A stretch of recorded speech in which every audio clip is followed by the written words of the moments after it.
Assalamualaikum warahmatullahi wabarakatuh. Selamat datang di Via Podcast.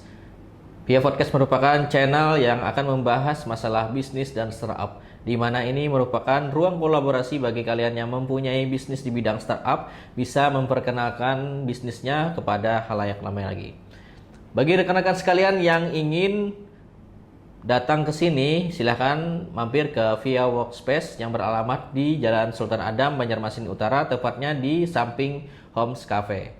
Hari ini saya ditemani oleh teman saya dari Bang Niko, dan kita kedatangan tamu dari tim ratikita.id. Ada Bang Putra dan Bang Rajibi. Mari berkolaborasi di Via Workspace, tempat kamu validasi ide, wujudkan startup solusi bagi Banua bersama Via Digital Indonesia.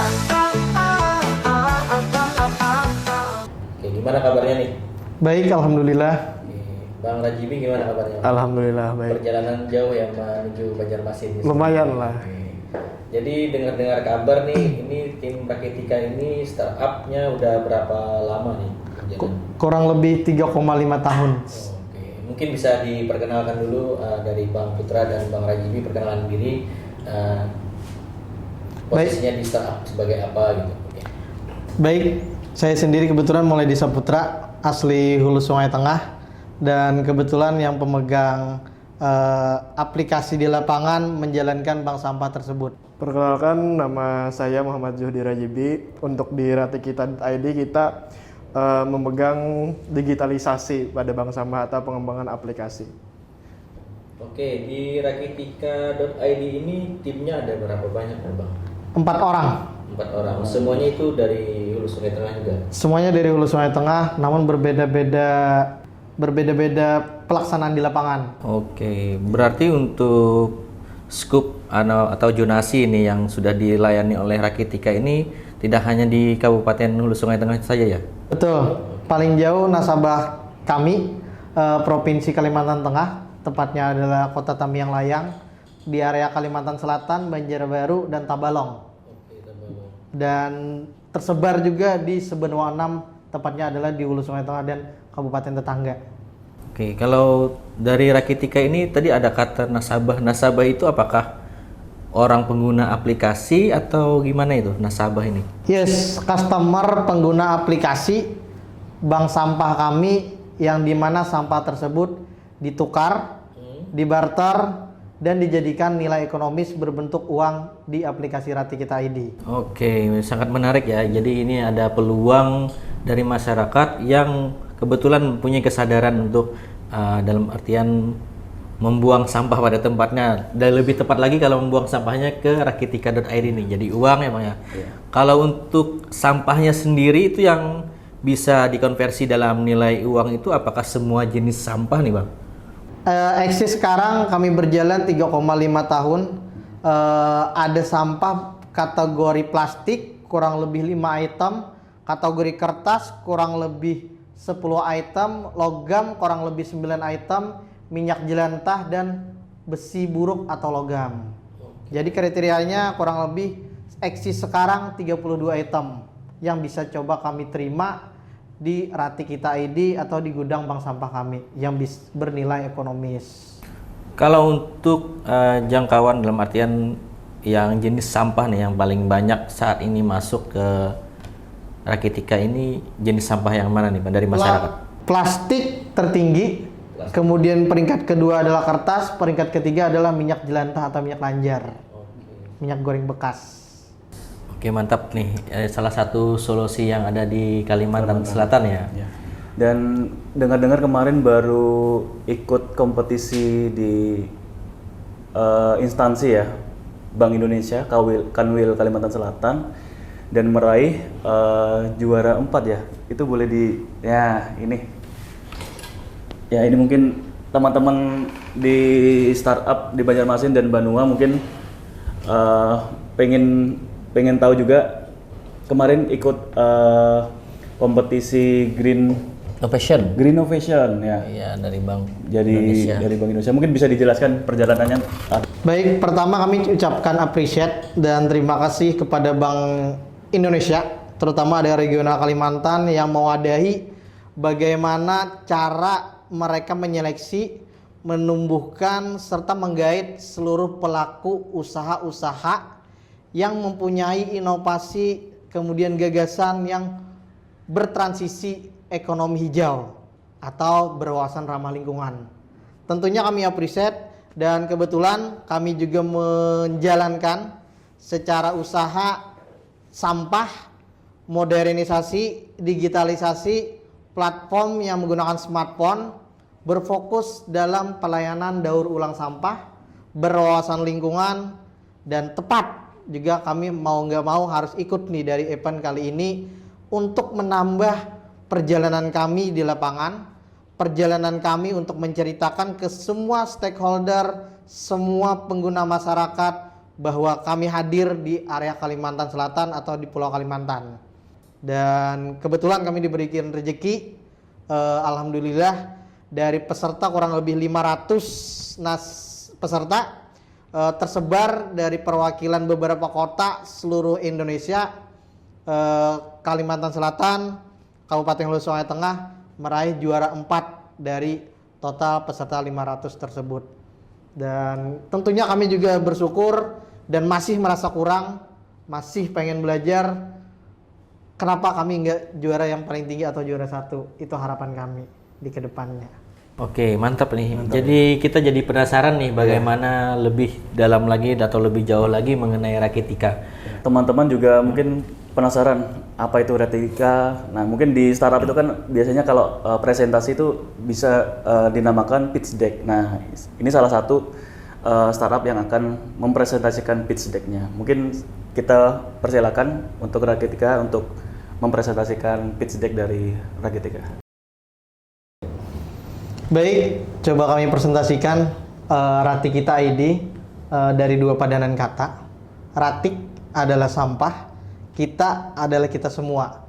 Jadi bisa berharap bagaimana Ratik di seluruh area, di seluruh kalangan masyarakat bijak, peduli, dan memilah sampah dari sumber masing-masing, baik itu dari rumah tangga, kantor, institusi pendidikan, atau hal apapun yang membuat sampah itu bisa berada atau terlahir atau ada.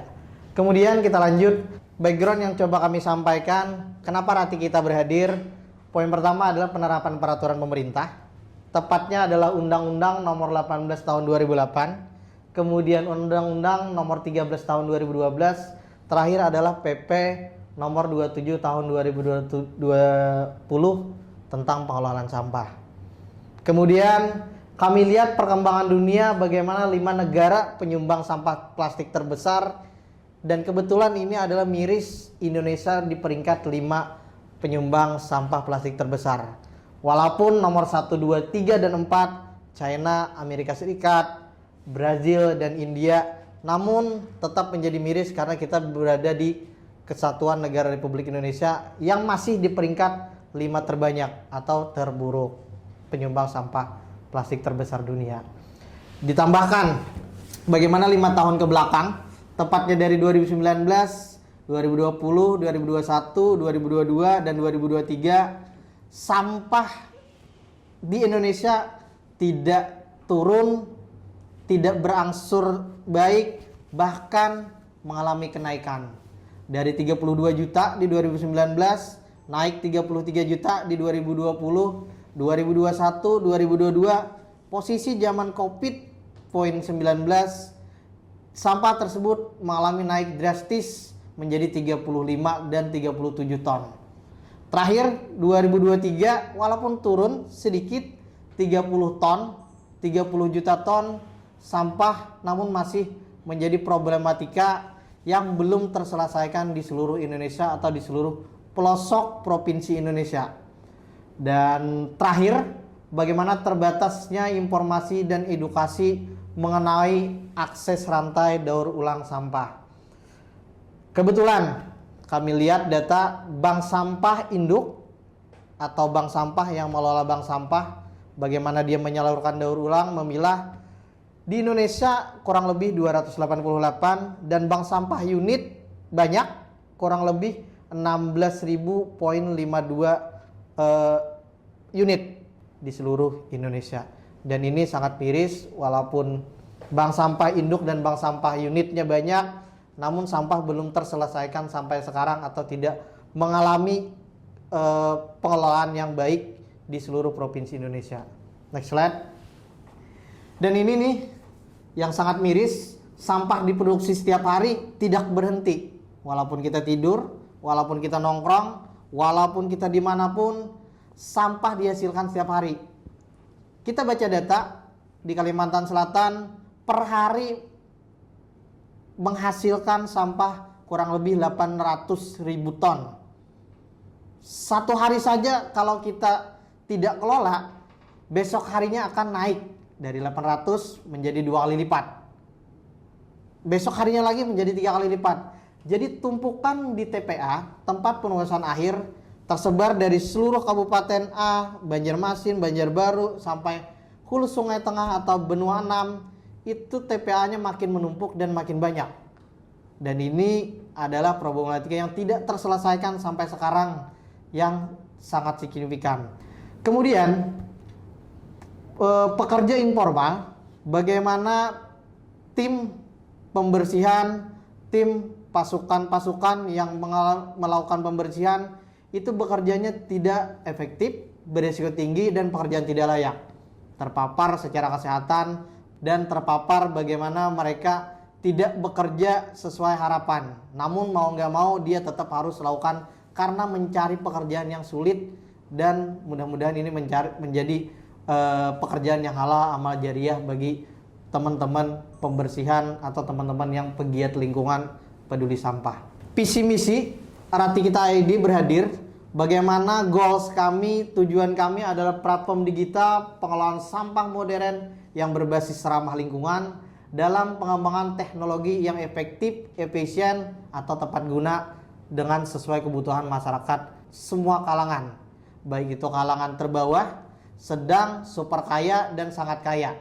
Semuanya tidak memandang umur, semua tidak memandang jabatan, sampah itu dihasilkan.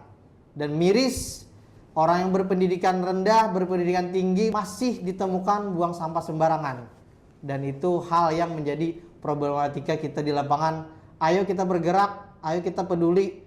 Siapa yang peduli, ayo kita lakukan bareng-bareng. Dan jangan sampai kita mengabaikan hal-hal yang tidak bagus ini berkepanjangan.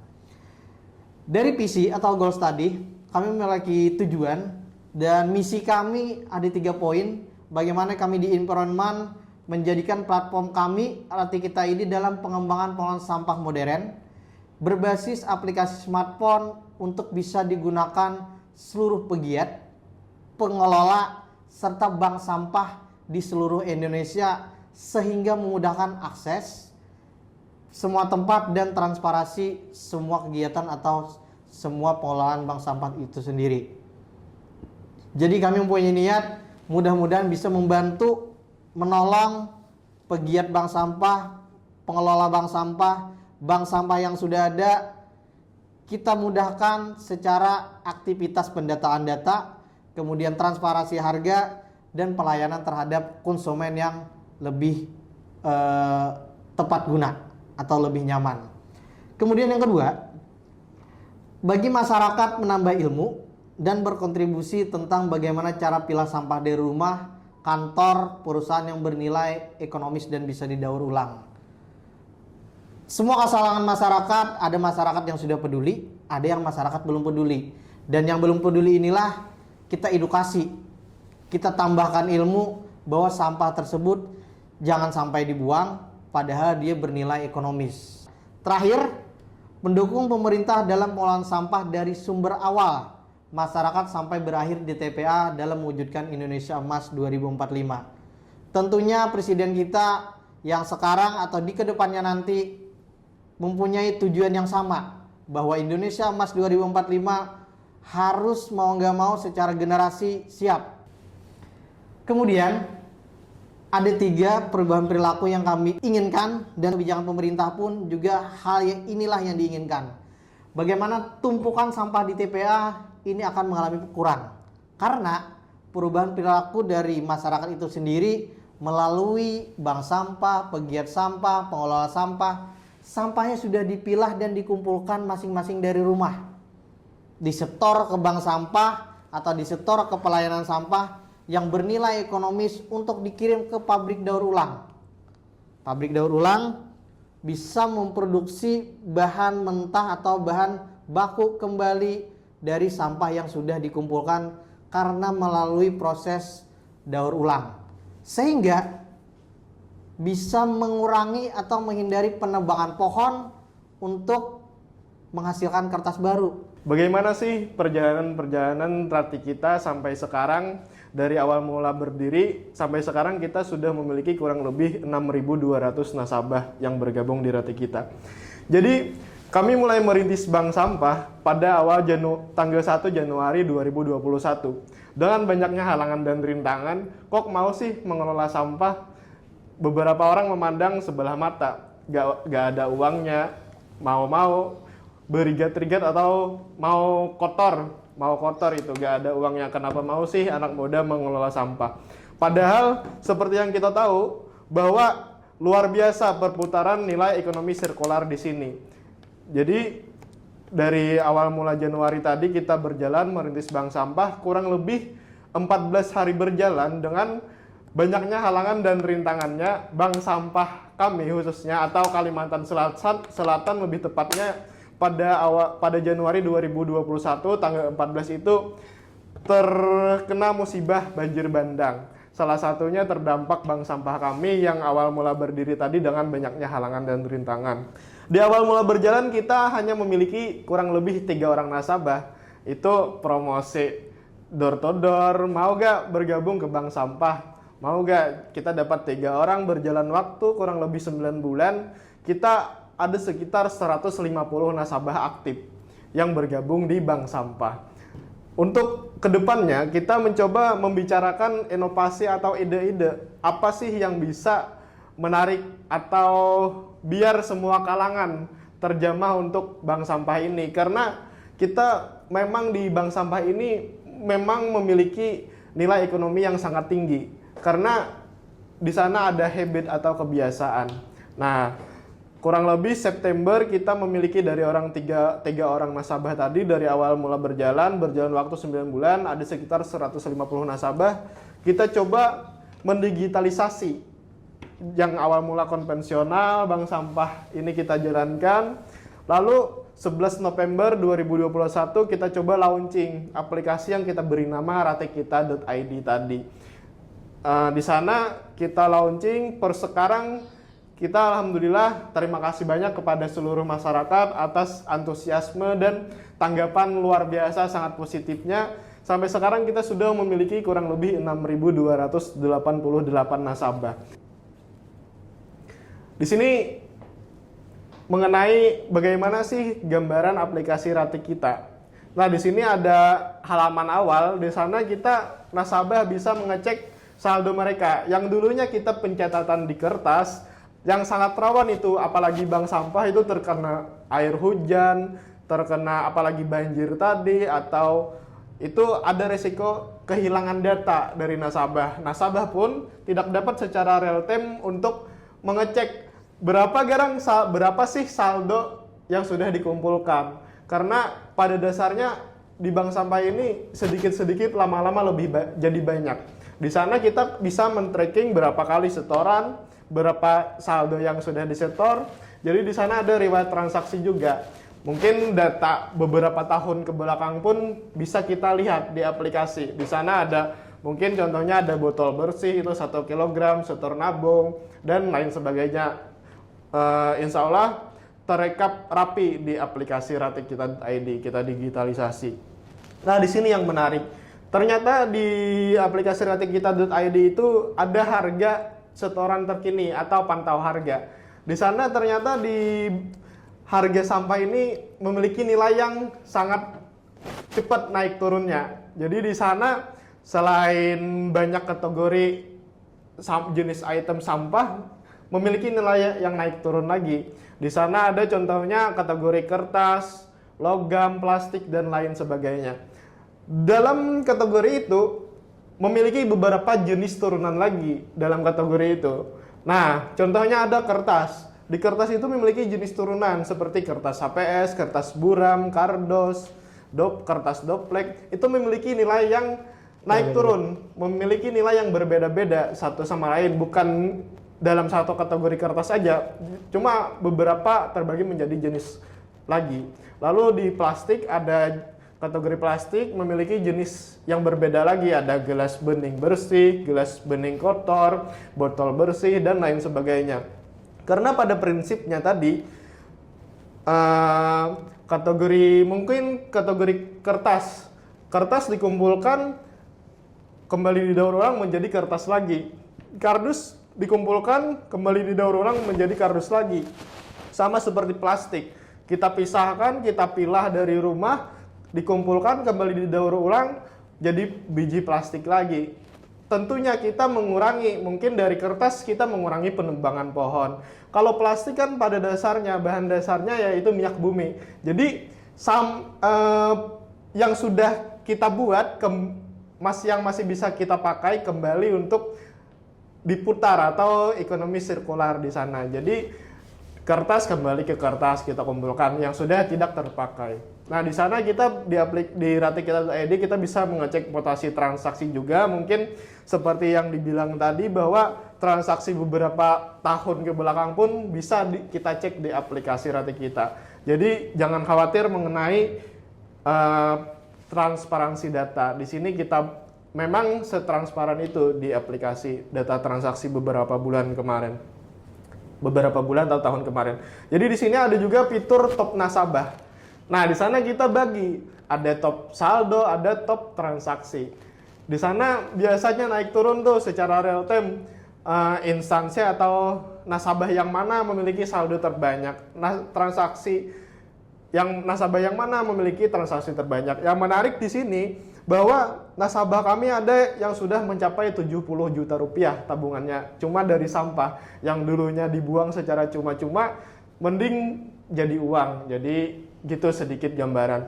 Biasanya yang menduduki posisi teratas di saldo terbanyak ini atau top nasabah di saldo terbanyak itu biasanya instansi, perusahaan, dan lain sebagainya. Jadi sampah 0,1 ons pun kami terima dan itu akan terekap di aplikasi sesuai harga update. Nah, di sana jadi banyak cerita bahwa ibu-ibu dari rumah tangga itu sampah odol, sampah obat nyamuk, mungkin sampah rumah tangga lah pada umumnya itu dikumpulkan mungkin 1 minggu sekali, membawa anak beliau dikumpulkan ke bank sampah, mungkin jumlah uangnya tidak seberapa, namun dia mengajarin anak-anak bahwa sampah ini loh bisa dihargai atau sampah ini jadi uang. Jadi di sana yang menarik, kita mengedepankan juga edukasi di sana. Kita menciptakan habit atau kebiasaan. Mungkin di fitur terakhir ada bank sampah cabang di sana. Salah satunya kita tersedia di Kalimantan Selatan dan Kalimantan Tengah. Nah, di ratikita.id juga kedepannya kita sudah mengcover kurang lebih akses ke 88 item sampah yang dapat dikelola bank sampah melalui aplikasi ratikita.id tadi. Di sini ada sedikit gambaran beberapa kegiatan dari ratikita.id. Di sini seperti yang dibilang tadi ada rewarding nasabah, Ratikita Goes to School. Kita rutin juga untuk penyampaian edukasi ke sekolah-sekolah. Lalu di sana ada salah satu kegiatan kita lomba edukasi bijak pilah sampah. Di sana kita menciptakan sebuah game atau gamification itu untuk di aplikasi Ratikita. Bagaimana memilah berdasarkan kategori, ada kategori sampah organik atau segala macam. Di sana lewat aplikasi kemarin kita buat lombanya, siapa yang memiliki skor tertinggi kita kasih rewarding juga. Mungkin yang sekarang kita lebih fokus ke edukasi atau habit kepada masyarakat, bagaimana kita memilah dari rumah, pentingnya memilah dari rumah, dan itu impact-nya sangat besar untuk di lingkungan. Lalu di sana ada juga Ratikita untuk pemaparan bagaimana Ratikita kita bekerja. Nah, di sini sedikit rekap gambaran berapa sih sampah yang sudah kita kumpulkan. Jadi kurang lebih ada 275 ton sampah anorganik yang berhasil kita kumpulkan untuk kembali didaur ulang. Jadi kurang kisaran gambaran 3 tahun ke belakang kita dari 3 orang sampai 150 orang sampai sekarang ada sekitar 6.000 nasabah, sudah sekitar 275 ton sampah yang kita kumpulkan. Bayangin, andai kami nggak mulai 3 tahun kemarin, bagaimana tumpukan sampah 275 ton itu yang tidak bertuan, yang tidak andaikan saja tidak dikumpulkan, itu satu kali anggap jejer itu berapa kontainer itu yang ada. Nah, di sana ada sekitar 79 ton limbah minyak jelantah yang berhasil dikumpulkan untuk kembali didaur ulang menjadi energi terbarukan atau biodiesel. Sedikit gambaran bagaimana kerja kami di gudang. Tidak luput pula kami mengucapkan terima kasih banyak yang sebesar-besarnya kepada semua masyarakat, semua media yang turut mendukung atau antusias positif untuk memberikan atau men-share informasi mengenai ada nih bank sampah yang dikelola anak muda atau bank sampah yang sudah digital. Jadi bagaimana pentingnya kita memilah sampah dari rumah.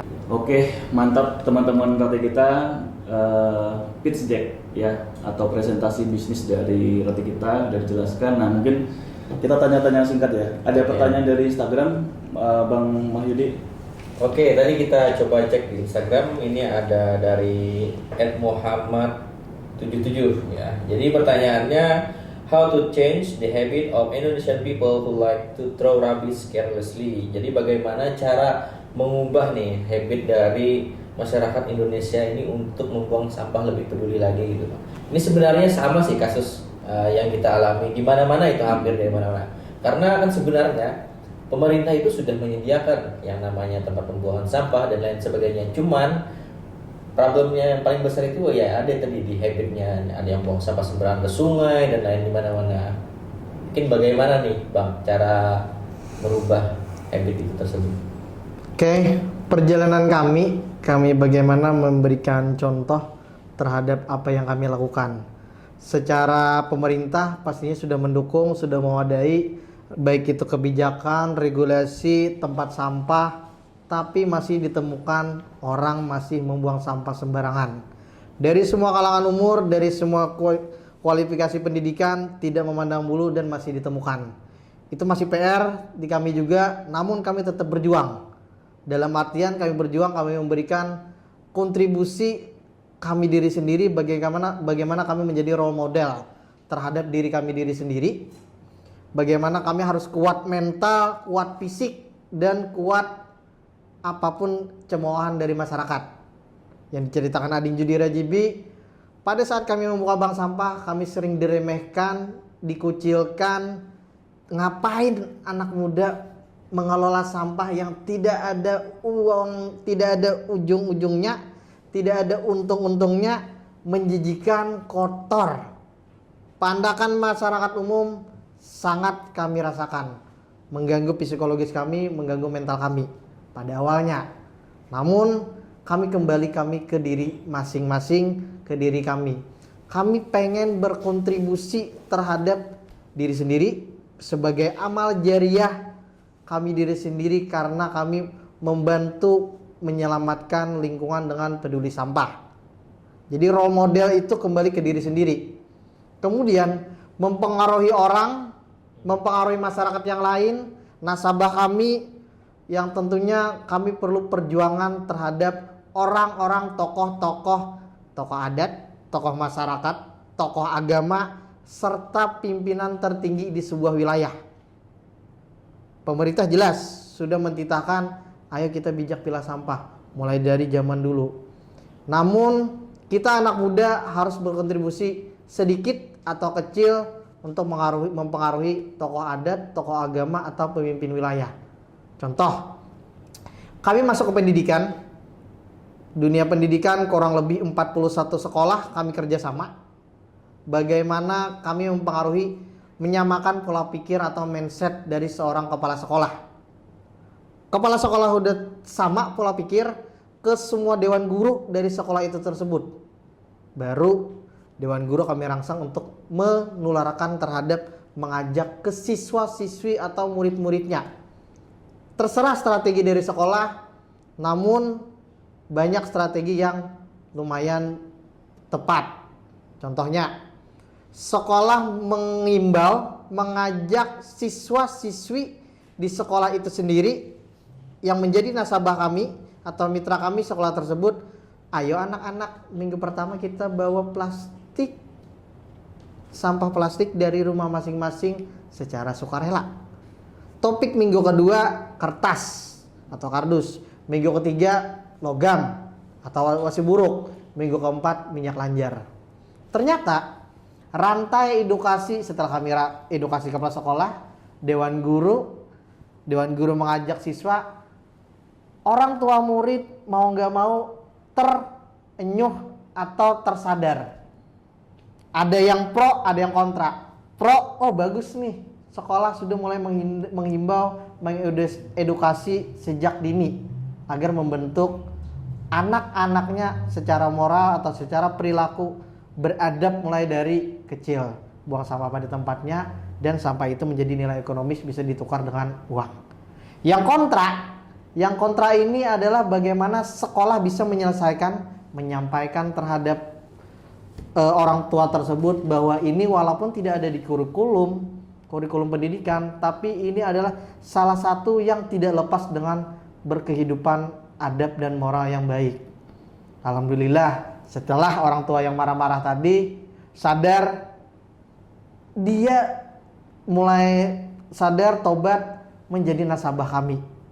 Jadi rantai edukasi dari pengaruh terhadap orang-orang, kita coba dekati orang yang pemimpin wilayah atau tokoh-tokoh yang mempengaruhi bisa masyarakat sekitar tersebut. Boleh kita menyampaikan ke masyarakat langsung, cuma perlu perjuangan yang lebih lumayan. Setelah kita sosialisasi, harapannya entah itu pemerintah atau sebuah perusahaan atau kami pun juga nantinya mudah-mudahan kalau emang toh ada rezeki, kami menjalankan sistem rewarding secara monitoring dan sistem punishment terhadap Ratik Kita ID yang tidak sesuai harapan. Buang sampah sembarangan secara punishment itu belum kami jalankan karena kami masih keterbatasan kebijakan dari pemerintah daerah atau pemerintah pusat yang belum mewajibkan itu secara punishment. Namun secara gambaran harapannya adalah rewarding dan punishment monitoring terhadap masyarakat itu tetap berjalan atau tetap ada. Entah itu Kabupaten Banjarmasin, Banjarbaru dan sebagainya, beda-beda masyarakat, beda-beda pengelolaan. Namun ketika keefektifan untuk masyarakat itu cepat dalam sadar adanya hadiah dan adanya sanksi. Mengenai apa sih yang sudah kita coba lakukan buat mengubah habit tadi ya. Jadi di Ratik Kita sendiri kita memiliki 2 nilai untuk proses harga di bank sampah. Itu bisa dicek di harga setor itu ada harga nabung sama harga tunai. Di sana kita kasih rewarding tadi untuk menjaga habit atau kebiasaan. Karena pada dasarnya konsepnya tadi sedikit-sedikit atau kebiasaan-kebiasaan yang dulunya tidak secara sengaja kita kumpulkan, kita setorkan ke bank sampah itu menjadi banyak. Jadi harga nabung kita hargai atau rewarding lebih tinggi daripada harga tunai. Karena kita tidak ingin langsung mentransformasi, harus nabung aja karena masih banyak kebiasaan-kebiasaan yang dulu bahwa habis ditimbang sampah ini langsung bisa jadi uang. Di sana kita jalankan proses itu juga, selain dari kita hadirkan fitur menabung juga di sana. Jadi semua masih kita cover secara bertahap, mencoba membudayakan atau membiasakan untuk pilah sampah dari rumah tadi. Mungkin itu sedikit apa yang telah kita terapkan di aplikasi ratikita.id. Oke, nah mungkin pertanyaan terakhir nih untuk sesi podcast kali ini. Teman-teman kan mungkin mengalami fase-fase membangun startup dari awal, dari bootstrap ya, pendanaan diri sendiri ya, dari keluarga, dan mungkin tantangan menghadapi market sampah ini kan, cara memonetize atau mencari revenue kan pasti dengan model yang sangat unik ya. Nah, mungkin bisa dijelaskan tentang Ratik kita ini go to market strateginya kalian seperti apa untuk menghadapi pasar tadi? Di mengenai gimana sih kenapa kita coba digitalisasi tadi ya bank sampah yang awalnya 3 orang sampai 150 orang. Jadi tentunya masih banyak tadi yang memandang sebelah mata, tidak ada nilai ekonominya di sampah ini, terutama di bank sampah ini. Jadi kita coba digitalisasi tadi dengan kita coba launching, itu tentunya dapat menggait semua kalangan dari Gen Z atau sampai semua umur lah tertarik bahwa di sampah ini memiliki nilai yang lumayan atau nilai yang cukup tinggi. Nah, di sana kita digitalisasi, transparansi data dan transparansi transaksi tadi. Di sana lah. Mungkin itu ada tambahan. Revenue, bagaimana kami menghasilkan uang dari pemilahan, penjemputan, serta penjualan ke pabrik daur ulang. Tentunya kami melihat bagaimana pangsa pabrik daur ulang itu mengalami turun naik secara harga dari semua jenis sampah. Kami melihat bagaimana nilai atau harga tertinggi pada saat pabrik daur ulang itu saatnya kami ngirim sampah tersebut. Ketika harga turun, ya mohon maaf kami timbun dulu. Namun secara timbun tetap sesuai kaidah. Kami pilah, kami packing menggunakan karung, kemudian menggunakan tali rapia, kami packing bagus, rapi. Ketika harga naik, kami kirim pakai kontainer 1x20 feet. Ketika harga turun, kami coba tahan agar revenue kami juga tidak mengalami kerugian, tapi menstabilkan harga dulu agar tetap bertahan. Oke, nggak kerasa ya kita udah banyak tadi membahas masalah dari sampah sampai solusi yang ditawarkan oleh Rakitika. Selanjutnya bisa disampaikan nih closing statement dari Rakitika untuk para penonton. Baik, pada prinsipnya semua jenis sampah tersebut bernilai ekonomis. Jadi tolong jangan buang sampah sembarangan. Tukarlah, rubahlah perilaku kita yang dulunya membuang sampah sembarangan, kita rubah menjadi pilah, bungkus, sesuaikan jenis sampah, buat ke dalam plastik, ke dalam karung, kemudian antarlah ke bank sampah terdekat atau ke kami, ke Ratikita ID, tepatnya Kabupaten Hulu Sungai Tengah. Bisa bernilai ekonomis, kemudian mendukung pemerintah mengurangi tumpukan di TPA, serta mudah-mudahan menjadi amal jariah kita semua. Wassalamualaikum warahmatullahi wabarakatuh. Terima kasih kami ucapkan kepada tim ratikita.id yang telah berhadir pada podcast kali ini. Bagi kalian yang ingin tahu lebih lanjut mengenai ratikita.id, kalian bisa langsung kunjungi websitenya di ratikita.id. Dan juga kepada para instansi atau pemerintahan yang ingin membawa perubahan kepada lingkungannya, terutama untuk mengelola sampah ya, untuk bisa lebih baik lagi, bisa juga langsung bekerja sama kepada tim ratikita.id. Bersama kami di viaworkspace.com, mari kita bangun kolaborasi bersama membawa perubahan untuk Banua. Terima kasih. Mari berkolaborasi di Via Workspace, tempat kamu validasi ide, wujudkan startup solusi bagi Banua, bersama Via Digital Indonesia.